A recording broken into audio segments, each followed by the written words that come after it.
Revelación mesmérica, por Edgar Allan Poe. Aunque la teoría del mesmerismo está aún rodeada de dudas, sus escalofriantes realidades son ya casi admitidas por todo el mundo.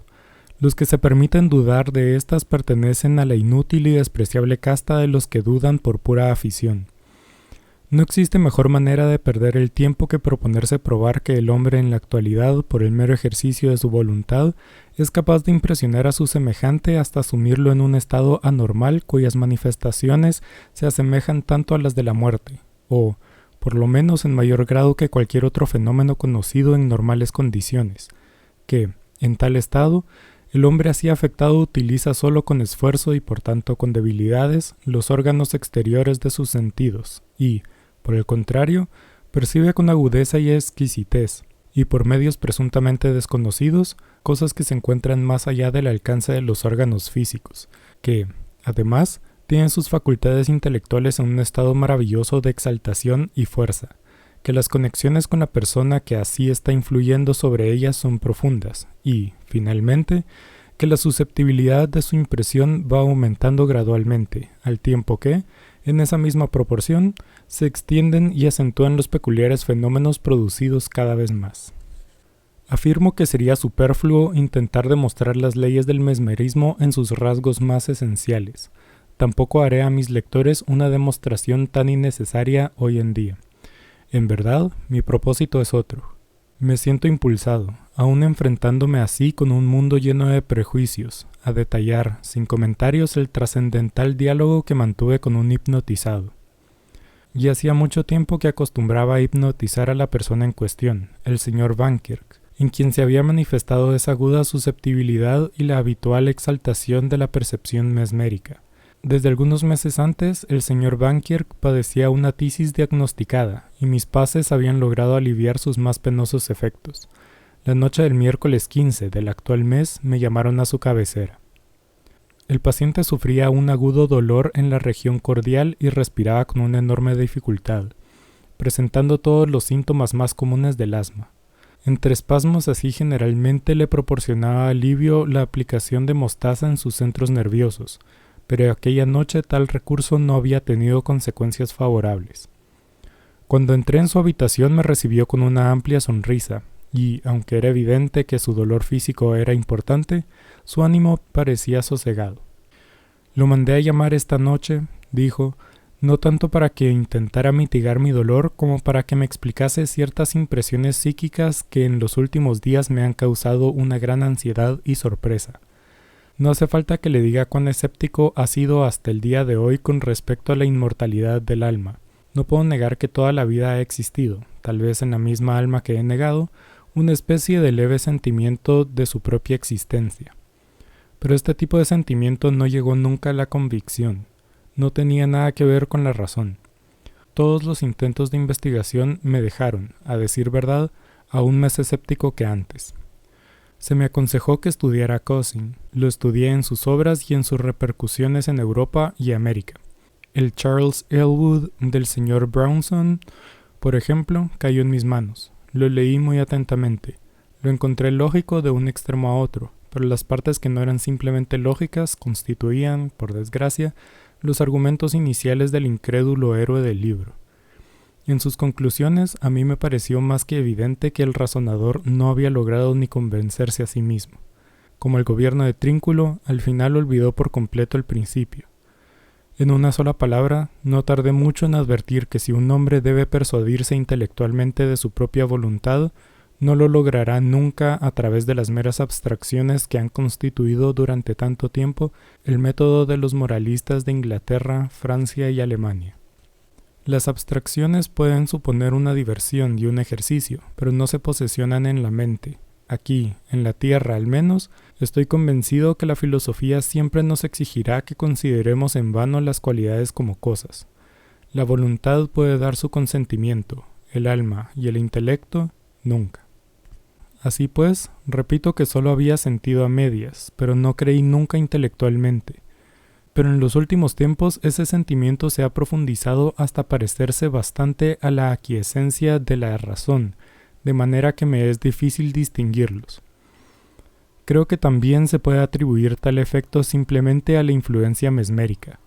No soy capaz de explicar mejor mi pensamiento que a través de la hipótesis de que la exaltación mesmérica me capacita para poder percibir una serie de razonamientos convincentes en mi normal existencia, pero que, en cuestión total con los fenómenos del mesmerismo, no se extienden a mi estado normal, salvo en sus efectos.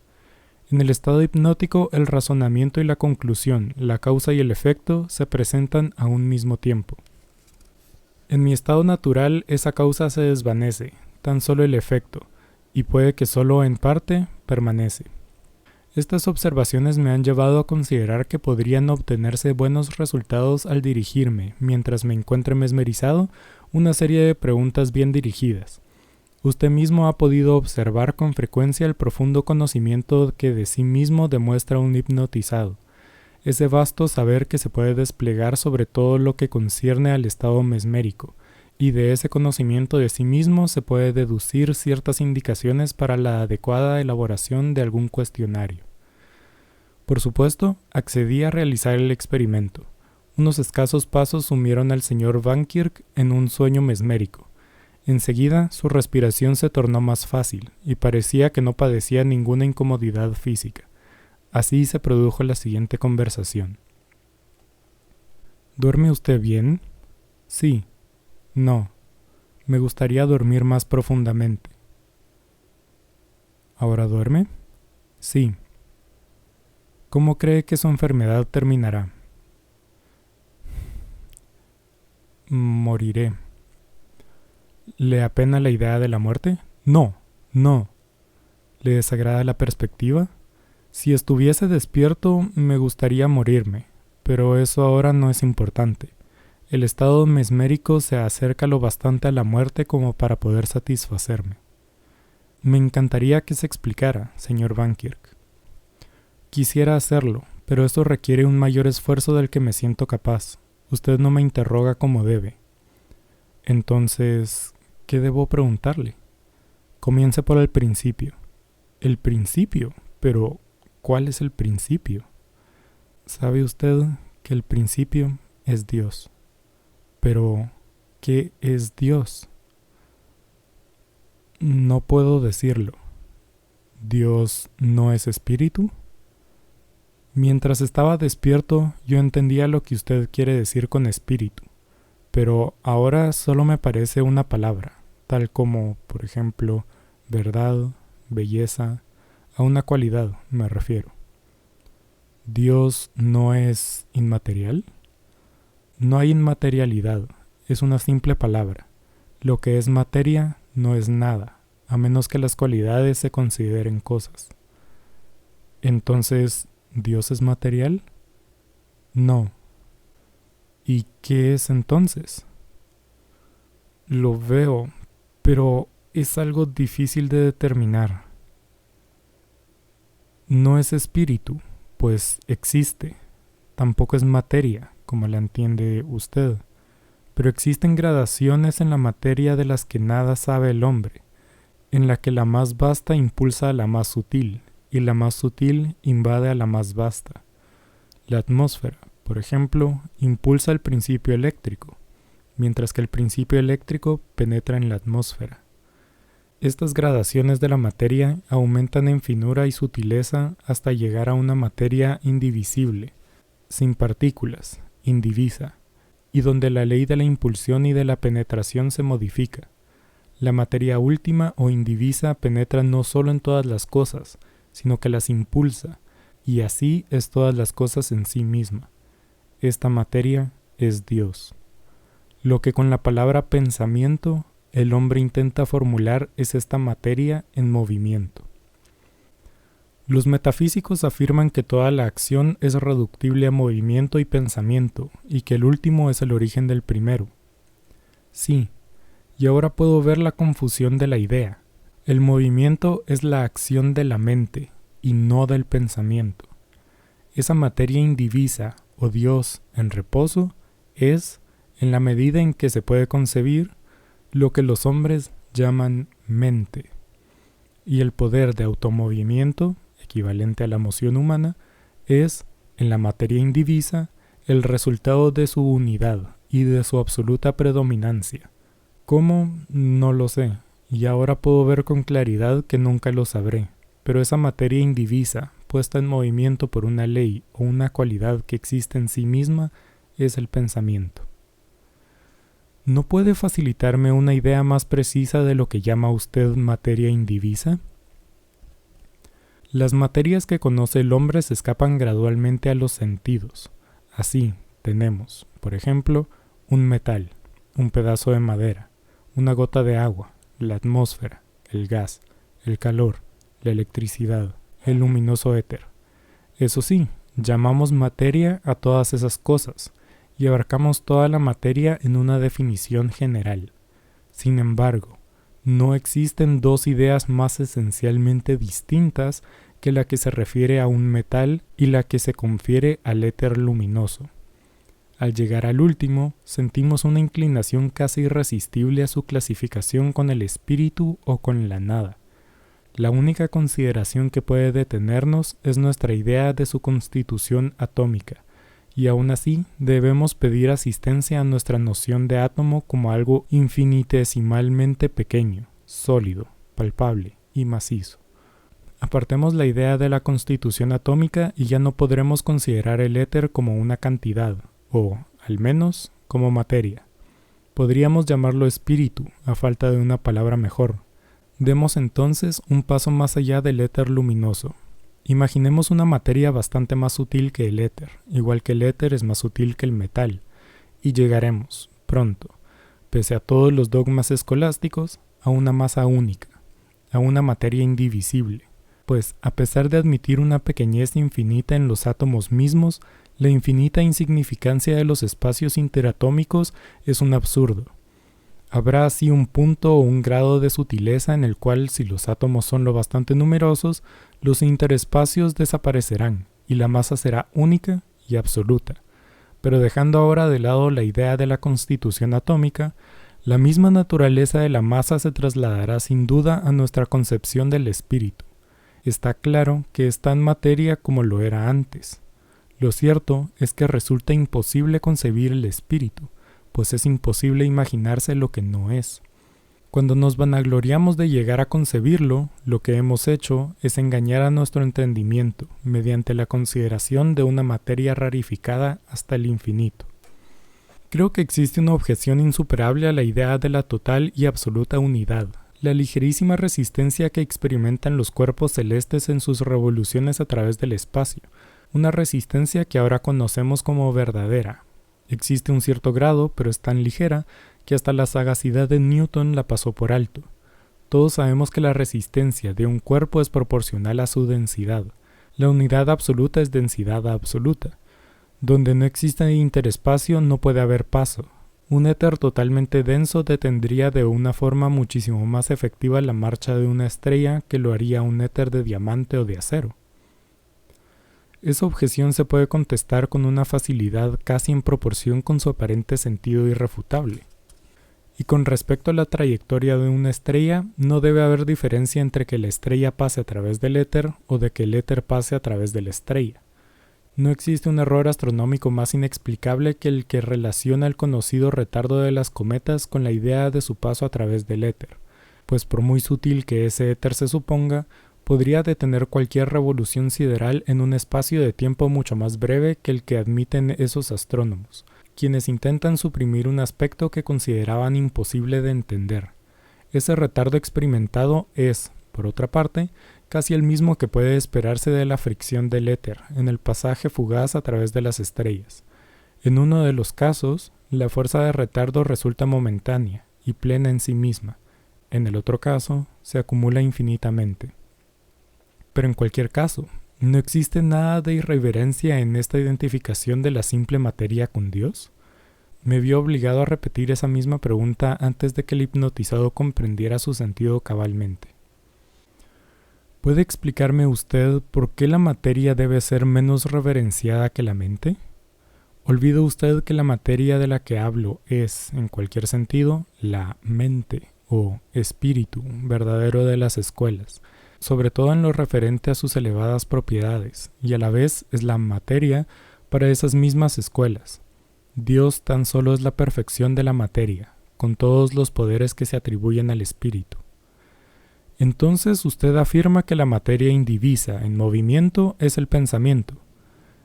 En términos generales, el movimiento es el pensamiento universal de una mente universal. Es un pensamiento que crea. Todas las cosas que han sido creadas no son más que los pensamientos de Dios. Usted dice en términos generales. Sí, la mente universal es Dios. La materia es necesaria para las nuevas individualidades. Usted me habla ahora de mente y de materia como suelen hacerlo los metafísicos. Sí, para evitar cualquier confusión. Cuando hablo de mente, me refiero a la materia indivisa o última, y cuando hablo de materia, me estoy refiriendo a todo lo demás. Usted ha afirmado que, para las nuevas individualidades, es necesaria la materia. Sí, ya que la mente, en su incorpórea existencia, es simplemente Dios. Para poder crear a los seres individuales pensantes, se necesita poder encarnar partes de la mente divina. Así, el hombre es individualizado. Si lo despojásemos de su corporal envoltura, sería Dios. Ese particular movimiento de las partes encarnadas de la materia indivisa es el pensamiento humano, así como el movimiento del todo es el pensamiento de Dios. ¿Afirma que si lo despojamos de su envoltura corporal, el hombre sería Dios? No puede haber afirmado eso. Es absurdo. Usted afirmó que, despojado de su envoltura corpórea, el hombre sería Dios.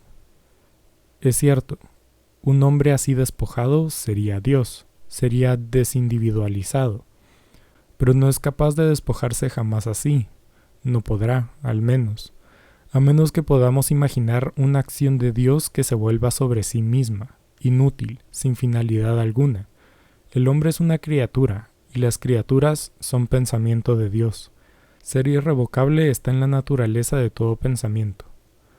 No lo entiendo. ¿Usted afirma que el hombre nunca será capaz de desprenderse de su cuerpo? Afirmo que no será incorpóreo nunca. Explíquemelo.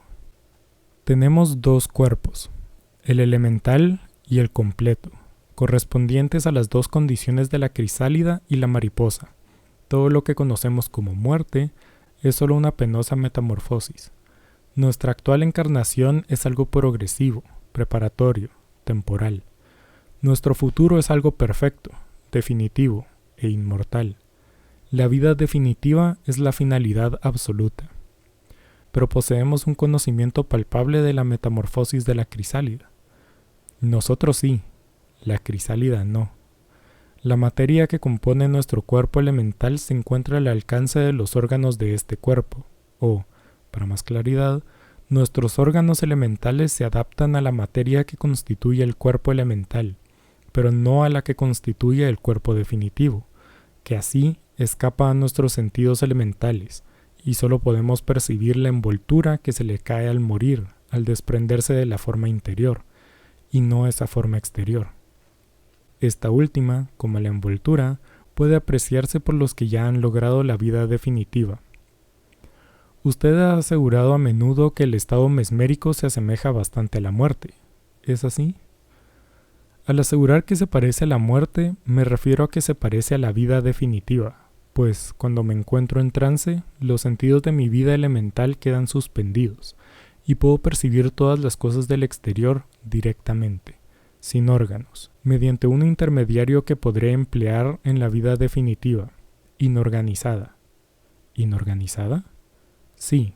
Los órganos son unos mecanismos mediante los cuales el individuo puede ponerse en una sensible relación con las clases y formas particulares de la materia, excluyendo a otras clases y formas. Los órganos del hombre se adaptan a esta condición elemental, y tan solo a ella. Su condición última será inorganizada. Su comprensión es ilimitada en todos los órdenes, a excepción de uno, la naturaleza de la voluntad de Dios, es decir, el movimiento de la materia indivisa. Podrá usted tener una idea aproximada del cuerpo definitivo si lo concibe como si todo fuese cerebro. Eso no es. pero una concepción tal lo podrá acercar a la comprensión de su ser. Un cuerpo luminoso proporciona vibración al éter. Sus vibraciones pueden engendrar otras parecidas dentro de la propia retina, y éstas comunican otras nuevas al nervio óptico. El nervio envía las correspondientes al cerebro, y el cerebro otras a la materia indivisa que lo penetra. El movimiento que corresponde a esta última es el pensamiento, cuya primera visión es la de la percepción. Así pues, la mente de la vida elemental se comunica con el mundo exterior, que está limitado para la vida elemental por la misma esencia de sus órganos.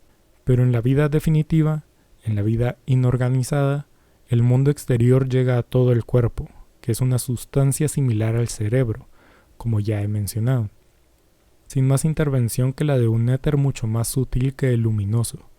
Todo el cuerpo vibra con ese éter al unísono, poniendo a la materia indivisa en movimiento para que lo penetre. Además, debemos atribuir a la ausencia de órganos especiales la casi ilimitada percepción propia de la vida definitiva. En los seres elementales, los órganos constituyen las necesarias jaulas para encerrarlos hasta que les surjan las alas. Usted me habla de seres elementales. ¿Existen otros seres pensantes elementales además del hombre? La multitud de acumulaciones de materia sutil existente en nebulosas, planetas, soles y demás cuerpos celestes que no son no nebulosas, ni soles, ni planetas, poseen como único fin la de dar alimento a los diferentes órganos de una infinidad de seres elementales. Si no fuese por la necesidad de la vida elemental, previa a la definitiva, no hubiesen existido unos cuerpos parecidos. Cada uno de ellos se ocupa de una variedad diferente de criaturas orgánicas, elementales y pensantes. Los órganos varían según las propiedades del lugar ocupado. Cuando llegan a la muerte o metamorfosis, estas criaturas que disfrutan de una vida definitiva, la inmortal, y que son conocedoras de todos los secretos excepto uno de ellos, actúan y se movilizan en todas partes por simple predisposición. Habitan, no en las estrellas consideradas por nosotros las únicas cosas que pueden palparse para cuya distribución juzgamos que se ha creado el espacio, sino el mismo espacio, ese infinito cuya inmensidad sustancial devora a las estrellas como si fuesen sombras, borrándolas como no entidades perceptibles por los ángeles. Afirma usted que, si no fuera por la necesidad de la vida elemental, no habrían existido estrellas. Pero, ¿por qué esa necesidad? En la vida inorgánica, al igual que en la materia inorgánica, por lo general, no existe nada que impida la acción de la única y sencilla ley, la divina volición. La vida orgánica y la materia, ambas complejas, sustanciales y sometidas a las leyes, se crearon con el propósito de que produjeran un inconveniente. Pero, ¿qué necesidad había de provocar ese inconveniente?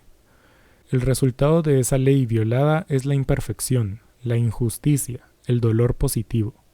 Gracias a esos impedimentos que proporcionan el número, la complejidad y esa sustancialidad de las normas de la vida orgánica y de la materia, la transgresión de la ley resulta, hasta cierto límite, algo practicable. De esa manera, el dolor, imposible en la vida inorgánica, se hace posible en la orgánica. Pero, ¿cuál es ese propósito beneficioso que puede justificar la existencia del dolor? Todas las cosas resultan malas o buenas por simple comparación. Un análisis adecuado puede mostrar que el placer, en cualquier caso, tan solo es el reverso del dolor. El placer positivo, tan solo una simple idea. Para lograr ser felices hasta cierto punto, debemos padecer hasta ese mismo punto. El hecho de no sufrir no sería nunca no haber sido dichosos. Se ha podido demostrar que en la vida inorgánica el dolor no puede existir. De ahí su necesidad en la vida orgánica. El dolor de la vida primitiva en la tierra se revela como la única garantía de la beatitud para una vida definitiva en el cielo. Aún recuerdo una de sus expresiones que me es imposible comprender: la inmensidad realmente sustancial del infinito. Tal vez sea porque usted no posee una noción lo suficientemente genérica del término sustancia. No deberíamos considerarla ninguna cualidad, sino un simple sentimiento. Constituye la percepción de la adaptación de la materia a su organización en un ser pensante. Existen en la Tierra multitud de cosas que para los habitantes de Venus no serían nada, cosas visibles y tangibles, allí cuya existencia seríamos incapaces de saber apreciar en la Tierra. Pero, para un ser inorgánico, para un ángel, toda la materia indivisa es sustancia, es decir, todo aquello que designamos como espacio, para ellos es la sustancia más real. De la misma manera las estrellas, en su materialidad, escapan el sentido angélico, de la misma manera que la materia indivisa, en la plenitud de su inmaterialidad, tiende a evadirse de lo orgánico. Mientras pronunciaba estas últimas palabras el hipnotizado con una débil voz, pude ver en sus facciones una expresión muy particular que me alarmó un poco, y que me motivó la decisión de despertarlo de inmediato. Nada más hacerlo, con una espléndida sonrisa que iluminó todo su rostro, cayó de espaldas sobre la cama y expiró. Pude observar que, apenas pasado un minuto, su cuerpo adquirió toda la severa rigidez de la piedra, su frente se puso fría como el hielo, parecía haber soportado una continuada presión en la mano de Azrael. Y me pregunto, el hipnotizado, en la última parte de su discurso, ¿se dirigió a mí desde el mundo de las sombras?